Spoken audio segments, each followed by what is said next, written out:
Ladies and gentlemen, I want to talk to you about Thomas Massie. I want to talk about Thomas Massie and what's going on in Kentucky. He is the 7-time congressional representative in Kentucky's 4th district. It's a Republican district plus 17 Republican. And if you know Thomas Massie, it's likely through some of the coverage we've done around his work with Ro Khanna, a bipartisan team-up Republican and Democrat to tackle a number of issues like, for example, the War Powers Resolution, which prohibited involvement in Iran, or the No Immunity for Glyphosate Act, which was basically, long story short, there's a cancerous chemical in Roundup, weed killer, and herbicide, and Trump protected them from lawsuits by saying it's part of defense production. They put out a thing to try and stop the immunity for glyphosate so they could actually be sued by people who had their lives ruined by this chemical. And then third, and most importantly, the one you've probably heard us talk about the most on this channel is the Epstein Files Transparency Act. This really put the Ro Khanna Thomas Massie partnership into the spotlight, where they bucked the trend of Congress at the time and pushed for the Epstein Files actual transparency. And this took a lot of effort and coordinated campaigning and getting the Epstein victims, and was a powerful, successful movement that actually forced Trump eventually to have to sign the bill that forced these files to be released. All of the files we got so far come from their hard work. So it actually is really impressive. And again, he was a guy who originally was like, I thought the Epstein files were an internet conspiracy. And then Trump did this and had these fake binders filled with Epstein files and did the whole song and dance dog and pony show. And he was like, why are they going through all these lengths to pretend they released something they hadn't? The question stayed with him. So he went and he interviewed the Epstein survivors, and he was like, it's a level of evil I hadn't contemplated. So all of this caused him to move forward, find the partnership with Ro Khanna, and eventually get some real progress made, which is very cool. I want to thank my colleague Ro Khanna for co-leading this effort to bring transparency and justice for these victims. The Washington establishment is asking the American public to believe something that is not believable. They're asking you to believe that 2 individuals created hundreds of victims and they acted alone, and that the DOJ has no idea of who else might have been involved. Anyway, you get the idea. I think it was a very, very noble act what him and Ro Khanna did, but I've talked about that in the past. Why am I bringing up Thomas Massie now? Well, here's the deal. He has a very big election tomorrow in Kentucky. And just to be quite candid, I generally, if you balance all the things about him, I generally have a positive feeling towards the guy. As a matter of fact, he wears a digital debt clock that constantly updates with the US debt. It's very Atrioc coded. He literally made this himself. He went to MIT. He made this, okay? I like that. Do I agree with everything? Probably not. His stance on guns, I find to be a little extreme. This is his Christmas card. But he did do some cool things. His house is completely off the grid. He installed solar panels and hooked them up to a crashed Tesla battery, and he hasn't paid a single electric bill in 20 years because it's entirely, I mean, he has cool stuff. But the most important part, the reason why I have found him to be an important voice in American politics recently is that despite being in the Republican Party, he has 3 positions that I strongly agree on. And I think most Americans agree on. And his vote in that party is very helpful. Number 1, he's anti-war. Number 2, he's anti-debt. And number 3, most importantly lately, he's anti-pedophile, okay? These are the only real issues that we have strong cross-collaboration on, but they're very important things right now in American politics. And there's a big movement within the current Republican Party to discredit him, or say that he's secretly not a Republican, they can't vote for him in Kentucky or whatever, try to get rid of him. JD Vance kind of made this point right here. I think the problem with Thomas, and I've told him this in private, and now I guess I'll say it in public, is it's one thing to disagree with the party on a particular issue.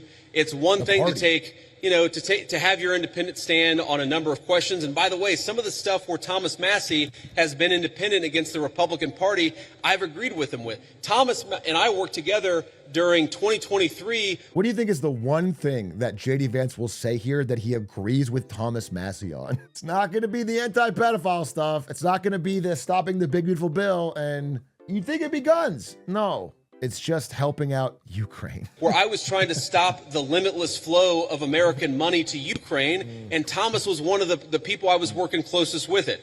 But that's one thing. Being independent, having your own opinions is one thing.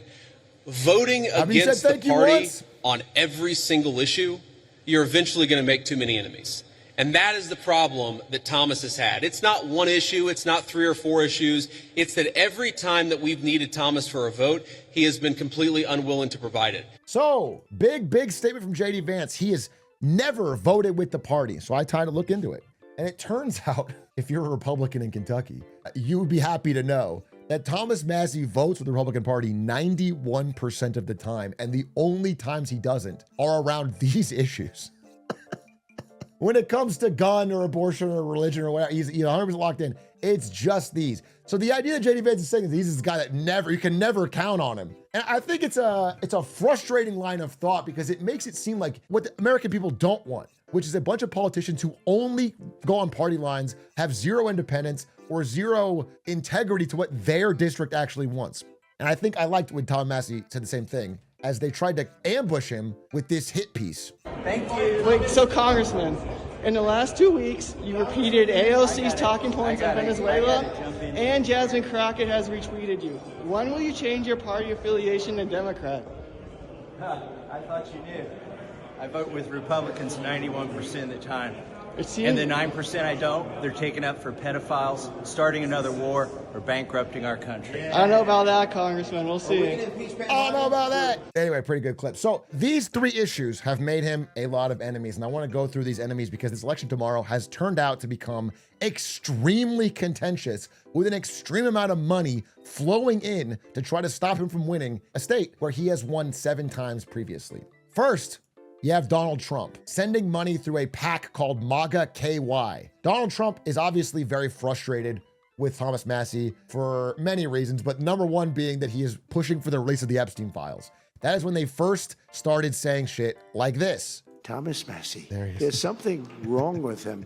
We call him Rand Paul Jr. You know, it's like they just vote no. They love voting no. They think it's good politically. The guy's polling at about 9%. There's actually 5 more clips I need to find, but he calls him a moron. He calls him an idiot. He calls him a bad American. He calls him a traitor. He calls him many clips that Trump has here on Massie ever since the Epstein files stuff. He clearly is angry about it. He clearly tried to push to have that not released, and now Massie's a problem. Additionally, Israel is also targeting Thomas Massie largely because of 2 reasons. Number one, he opposes the war in Iran. And he also is the one who made the AIPAC, which is the Americans Insist on Political Agent Clarity, which is meant to counteract this by making it so that AIPAC has to register as a foreign agent. Today, I introduced a bill called the AIPAC Act.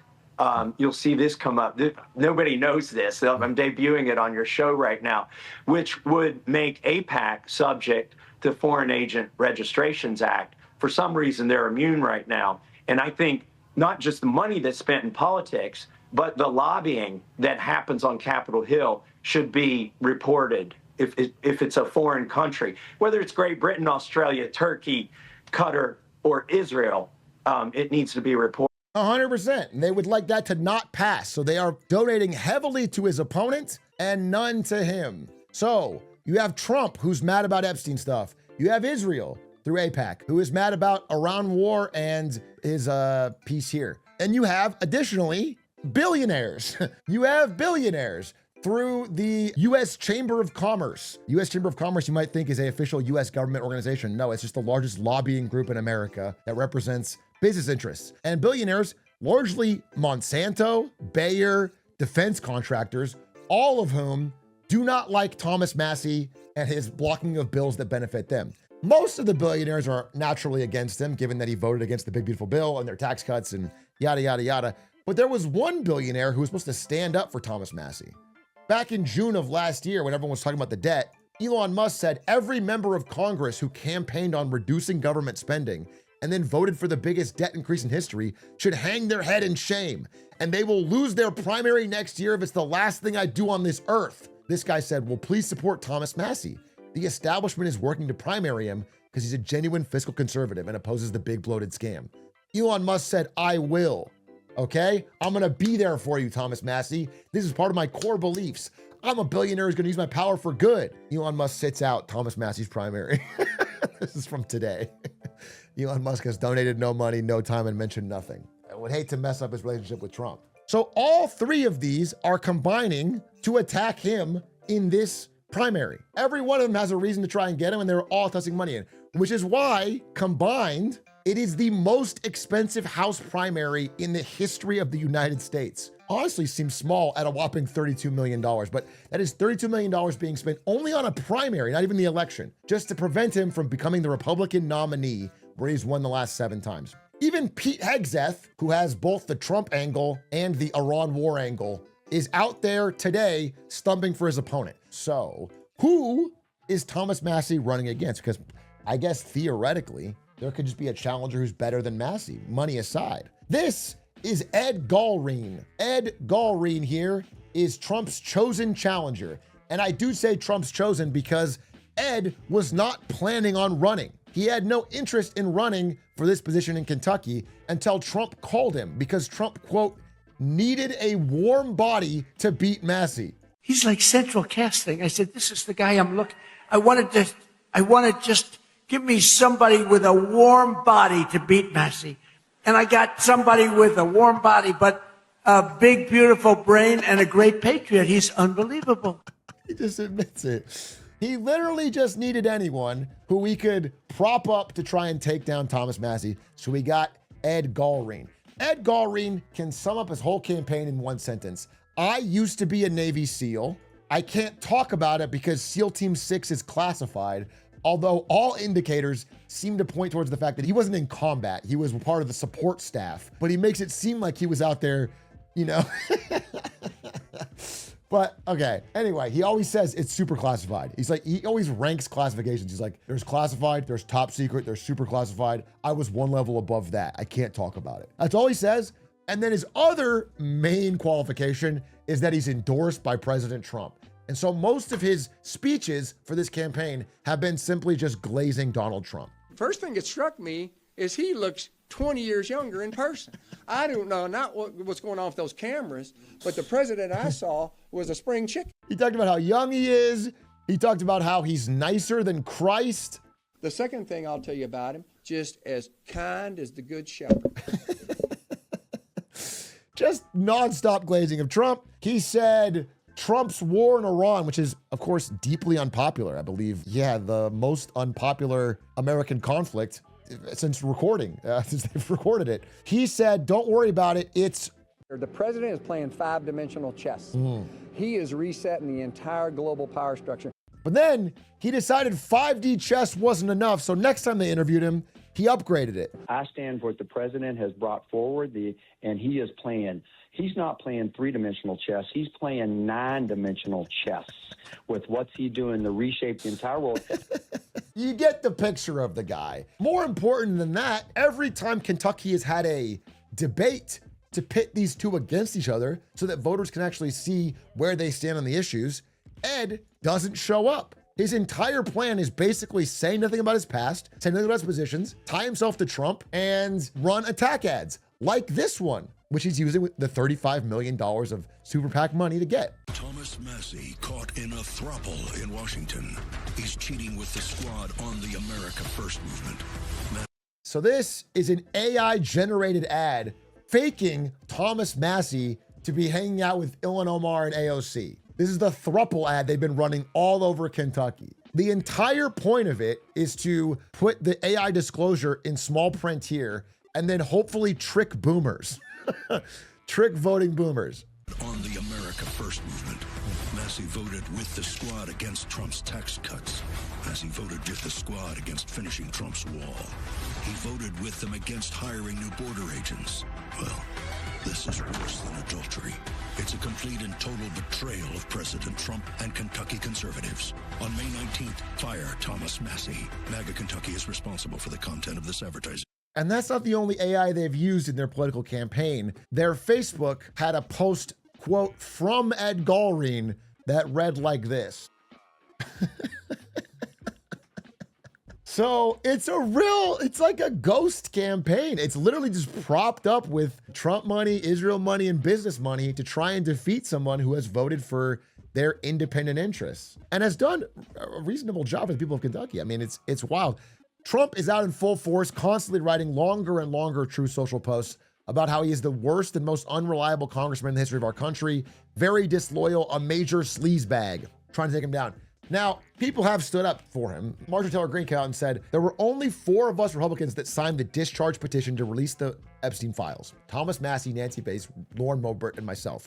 Trump has come after us one by one ever since then. The president told Speaker Johnson not to allow the vote to happen, but we courageously went against the president and refused to budge, which is the reason the vote was able to make it. The reason the files were able to even start to get released. The election, however, is tomorrow. And going into it, despite a massive lead for most of the campaign, Thomas Massie in polling and in betting markets has begun to lose ground. The enormous impact of the endorsements and the money is starting to weigh against him. I don't know how that's going to go tomorrow, but right now it is looking like both in polling and in betting markets that he has flipped to an underdog, Thomas Massie, and Ed Gallery is taking the lead, which is a huge disappointment. Donald Trump, by the way, is so nervous about this because losing this will be a huge crisis point for helping other Republicans feel brave enough to speak up against him. If Massie wins, other Republican members of Congress will become more vocal in taking on the White House. It's a big risk. He stands to gain not much, Massie said of Trump, and he stands to lose a whole lot when they lose this race against me. I do hope he wins. I do hope he wins for beginning that movement. And because Trump sees it as so important, he is out in full force. Not only has he sent Pete Hegseth, but he is having a telethon phone banking campaign tonight. This came out 10 minutes before his presentation. I'll be doing, hopefully, a very powerful tele-rally tonight for a friend of mine, Ed Galrain, who is a fantastic man, a fantastic hero, war hero, farmer from Kentucky. He's running against the worst congressman, in my opinion, worst Republican congressman in the history of our country. The guy's a total disaster, and you know who it is. Thomas Massie. He's the worst. So we have to get out and vote. We have to make sure that Ed gets there. I mean, Ed left the Republican Party because he couldn't stand Massie, couldn't stand watching him, couldn't stand how disloyal he was to your president. He left the Republican Party, but he came back, and he came back strong. He couldn't stand Massie, and neither can I. A bad guy. So get out and vote. Thanks a lot. Bye. So again, obviously, you know my stance on this issue. I very much like Thomas Massie to win. It's only one day till this happens. So if you're seeing this and you happen to be in Kentucky and have the ability to vote, I encourage you to vote. I think Thomas Massie is a better choice for the people of Kentucky and for the people of America. But the larger discussion that I found while reading more into this is really how insanely prevalent this type of thing is across races across America. The amount of money being spent to upset primaries and upset challengers and get the right candidate for a role is so big in the country right now. And it's worth noting that Thomas Massie can't even lose this, then drop out and run as an independent because Kentucky has sore loser laws that don't allow him to do that, even though he likely would win after losing this primary because he would get both Democratic voters and other voters. They have sore loser laws that don't allow you to do that. If you lose one primary, you can't do another, which is quite stupid. But so I looked in the numbers, and it's like, it really does come back to Citizens United, which was the landmark case that basically treated corporate money as free speech, that allowed them to do these massive super PACs to donate with absolutely no legal consequences, no investigation of corruption or bribery. And I think if you go back, I mean, I've obviously been against Citizens United for a long time on this channel, but this is the first time I really looked at the numbers.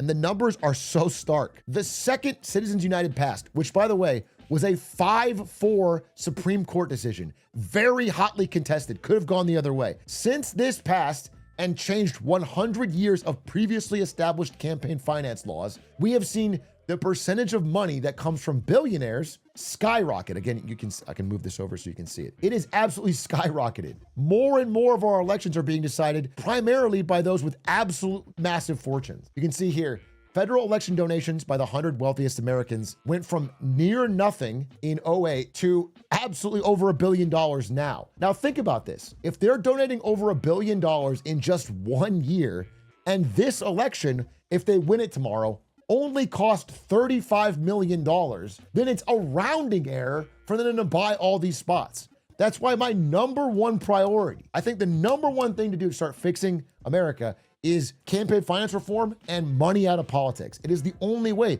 because without it, it is so easy to switch elections to the people that you want to be winning. And I thought, maybe you don't follow a district in Kentucky, but I wanted to inform you on this because this election tomorrow is really important. I'll happily celebrate if Thomas Massie wins, even though we disagree on many things. And I hope if you have any ability to influence it, you do too. Thanks for watching. That's my update.